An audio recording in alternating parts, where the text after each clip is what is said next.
Bonjour à toi, j'espère que tu vas bien. Aujourd'hui dans cette vidéo, tu vas pouvoir retrouver deux tips qui vont t'aider pour toutes les postures que tu pourras faire sur les mains. Alors le premier tips concerne ce qui se passe dans tes poignets. Il faut comprendre que comme quand tu es sur les pieds, l'équilibre se passe au niveau des pieds et des chevilles.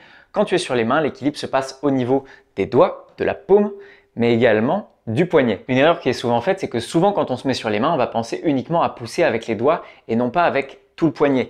C'est comme si pour éviter de tomber en avant, je n'utilisais pas mes chevilles mais uniquement mes orteils, et à l'arrière, je n'utilisais pas non plus la flexion-extension au niveau des chevilles pour tenir droit. Alors que le plus facile pour gérer l'équilibre lorsqu'on est sur les pieds, c'est la flexion-extension au niveau des chevilles. Et dans les mains, c'est exactement la même chose, c'est la flexion-extension au niveau du poignet qui va t'aider à tenir. Par exemple, si je suis dans un corbeau, ce qui me permet de ne pas tomber en avant, c'est pas juste que j'agrippe le sol, c'est vraiment que je repousse ici. Et ça me fait même, comme vous l'avez vu, repartir vers l'arrière. Si au contraire, je fais une flexion, ici au niveau du poignet, qu'est-ce que ça fait? Ça fait que ma tête descend vers le sol. Donc je peux jouer ici, en jouant avec ma flexion-extension ou juste en avançant, en reculant le corps, pour sentir ça dans les mains. Deuxième chose, ça va être la même chose sur les mains lorsque je vais venir dans mon handstand. Lorsque je viens dans mon handstand, ici, c'est exactement la même chose, flexion-extension au niveau des poignets. Je travaille toujours dans les poignets. Je suis toujours en train de gérer ici pour voir ce qui se passe pour éviter de tomber vers l'avant ou retomber vers l'arrière. Ton deuxième tips, dans toutes les inversions, le centre va être important. Alors, pas aussi important qu'on le pense. Il y a beaucoup de gens qui disent tu ne peux pas tenir en handstand si tu n'as pas assez d'abdos. C'est comme dire je ne peux pas tenir debout si je n'ai pas assez d'abdos. C'est la même chose sur les mains.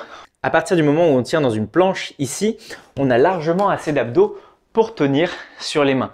En revanche, quelque chose qui va être intéressant, voire important, c'est de savoir comment utiliser justement le centre pour se stabiliser un peu plus dans les postures. Que je sois encore une fois dans mon corbeau ici ou que je sois dans mon handstand, mon pincha, mon hollow back, mon scorpion.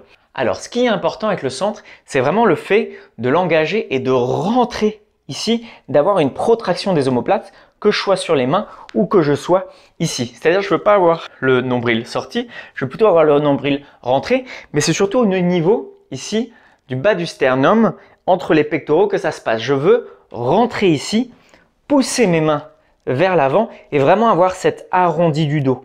Comme si les omoplates se séparaient au maximum, qu'elles voulaient venir à l'avant du corps. Pour comprendre, c'est très simple. Je peux me mettre ici à quatre pattes et ce que je vais faire, c'est que je vais pousser dans les mains, rentrer le nombril, mais surtout pousser les omoplates, voir ici sur mon dos comment les omoplates se séparent. Donc je ne suis pas ici, je suis vraiment, je pousse, je rentre le nombril, j'arrondis le dos, je rentre légèrement le menton. Je peux amplifier si je veux le fait de rentrer le menton pour sentir que ça amplifie encore plus l'étirement, comme si quelqu'un venait pousser ici ma cage thoracique pour me donner de la stabilité. Donc c'est vraiment cette posture-là qui va vous donner votre stabilité. Que je peux être dans mon corbeau ici, en relâché, mais je peux également être ici en poussant. Et ici, j'ai beaucoup plus de stabilité. Pareil, quand je vais kicker en handstand, si je suis relâché, eh bien tout mon corps va être relâché. Si je suis côte rentrée, ça va aider. Pour vous montrer, je vais kicker en handstand, je suis relâché ici. Ça va être beaucoup plus dur. Vous voyez, j'ai moins d'engagement dans les jambes, j'ai moins d'engagement dans le corps. Si je commence déjà à arrondir le dos ici, eh bien, mon handstand monte beaucoup plus facilement. Donc voilà, c'est ces deux tips qui vont être très intéressants. Le premier, comprendre flexion-extension au niveau des poignets. Un très bon renforcement pour comprendre, c'est je viens ici lever sur le bout des doigts ou je lève ici sur les phalanges à l'avant et je viens fléchir ici. C'est vraiment ce mouvement-là qu'on va faire en plus petit lorsqu'on est sur les mains. Deuxième, comprendre, je peux venir serrer les omoplates ici et arrondir, pousser, peut-être rentrer légèrement le nombril, enfin rentrer beaucoup le nombril et rentrer légèrement la tête. Je serre en gardant les bras tendus et j'arrondis au maximum. Vraiment, j'imagine que quelqu'un vient me pousser ici avec le haut des abdos qui rentre et c'est ça qu'on appelle le centre en yoga.